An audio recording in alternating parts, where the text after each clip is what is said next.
First, African Methodist Episcopal Church. You all here got it going on. I didn't know that this is what you did at 12 o'clock on Sunday. Methodist, Baptist, Church of God and Christ all roll into one. There was an insurrection in this city before, and if I remember correctly, it was sparked by police brutality.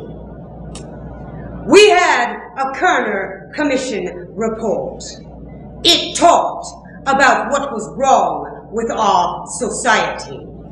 It talked about institutionalized racism. It talked about a lack of services, lack of government responsive to the people. Today, as we stand here in 1992, if you go back and read the report, it seems as though what we are talking about, what that report cited some 20 years ago, still exists today. Mr. President, they're hungry in the Bronx tonight.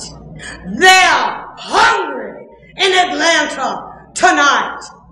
They're hungry in St. Louis tonight.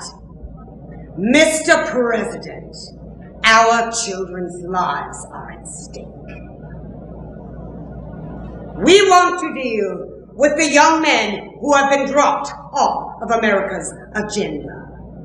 Just hanging out, chilling. Nothing to do, nowhere to go. They don't come up on anybody's statistics. They are not in school. They have never been employed. They don't really live anywhere. They move from grandmama to mama to girlfriend. They're on general relief and they're sleeping under bridges. Mr. President, Mr. Governor, and anybody else who wants to listen, everybody in the street was not a thug or a hood. For politicians who think that everybody in the street who committed a petty crime, stealing some Pampers for the baby, a new pair of shoes, we know you're not supposed to steal.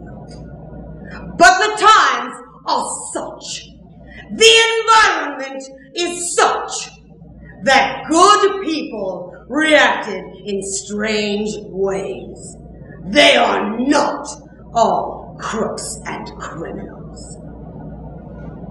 If they are, Mr. President, what about your violations? Oh, yes, we're angry. And yes, this Rodney King incident, the verdict, it was more than a slap in the face. It kind of reached in and grabbed you right here in the heart, and it pulled at you, and it hurts so bad. They want me to march out into Watts as the black so-called leadership did in the 60s and say, "Cool it, baby, cool it." I am sorry. I know how to talk to my people. I know how to tell them, don't put your lives at risk. I know how to say, don't put other people's lives at risk.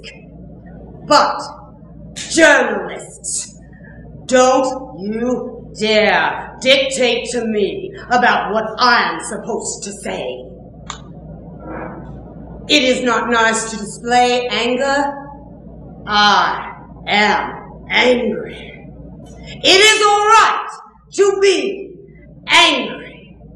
It is unfortunate what people do when they are frustrated and angry. The fact of the matter is, whether we like it or not, riot is the voice of the unheard.